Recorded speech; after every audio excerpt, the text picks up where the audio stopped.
Alright, back to part 2. Map arbitrary.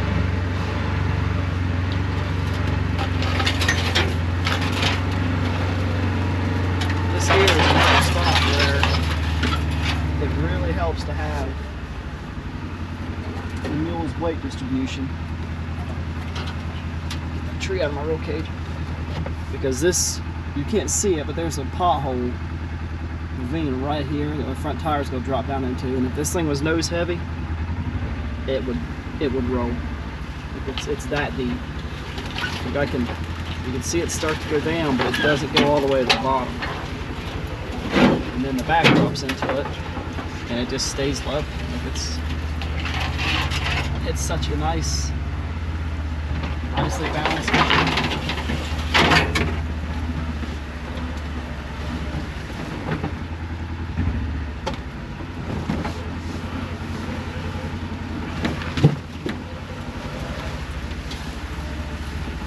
That tire didn't sound happy.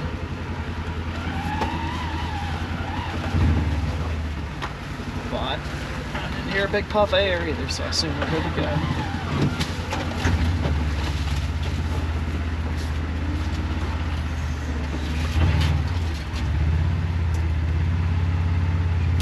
The 1000 mule, see, that trail right there is pure, like soft, squishy loam. Like it is, I would be afraid to pull into it because I don't think I could back out of it.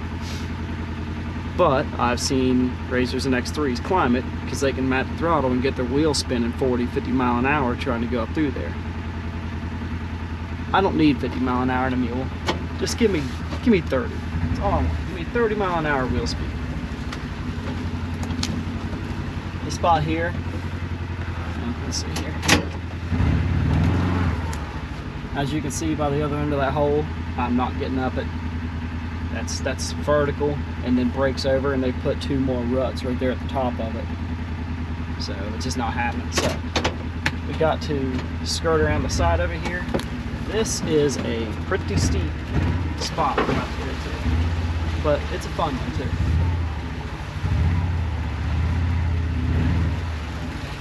Hopefully it'll show. Like I said, I'm running 5.2 wheels on this thing, and I've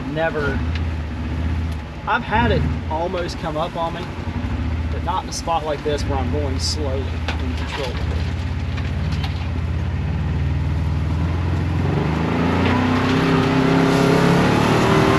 Uh-oh.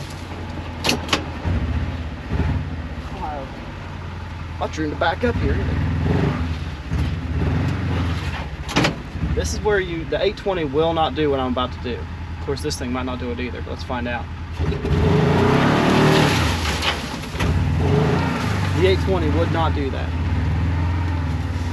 It would have taken a second or two to spool them wheels up to that speed. And it's just, the way these things work, you need the momentum to get out of a hole like that. That's the first time I've ever not made it out of it. First try. So, apparently that's starting to get worse. Pretty soon I'll be making another trip through there.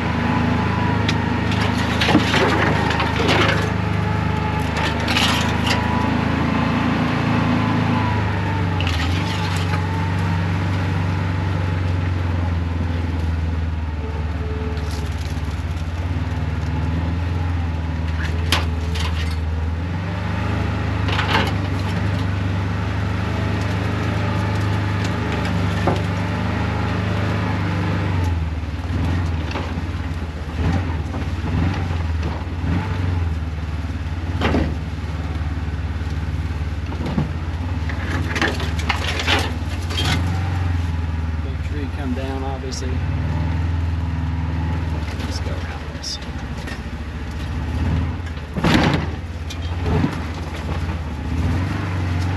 Half-inch skid plates, I think the Super ATV I put on this thing are used almost constantly. It gets around quite well. I mean, compared to other 6-seaters, it has a short wheelbase, but it still does not sit as high as some others. Only fit 28s on it until they put some set A arms. Get these for it. So until then, 28s is what we're stuck with. We're stuck with that kind of ground clearance.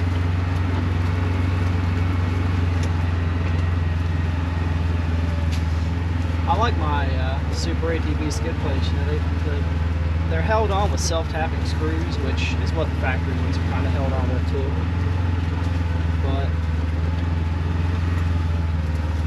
the way I treat this thing, I mean, you take a self-tapper out once or twice, it's pretty much not going back in right now. It's stripping the threads out next time it goes in. So I put M6 rib nuts in all the holes that the self-tappers went in. Now the skid plate's held on with M6, 10mm head bolts with the same little recessed washers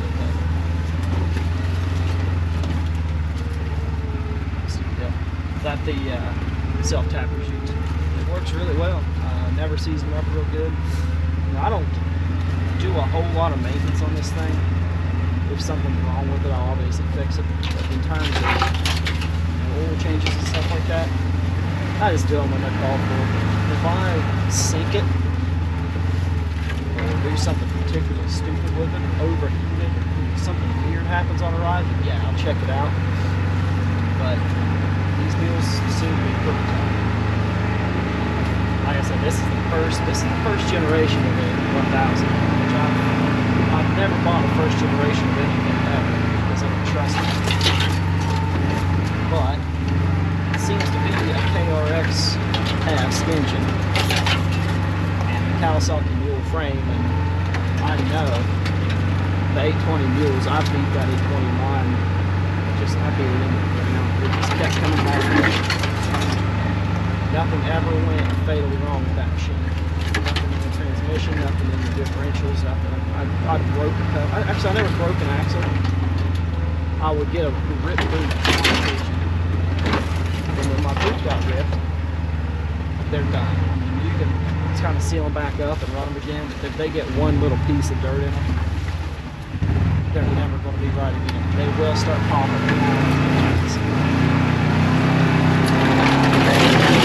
I know the Mule Pro chassis is solid. It's stout. Okay. KRX engine seems to be pretty proven as well. You don't hear about a whole lot of KRX engines going bad unless you overheat, which seems to be a big deal. But I try not to. And I don't mean getting the temperature right on. I mean boiling this thing till there's nothing left of it. Running around with water. I do what I can. I do what I got. They just came up too. Like a steel block engine did.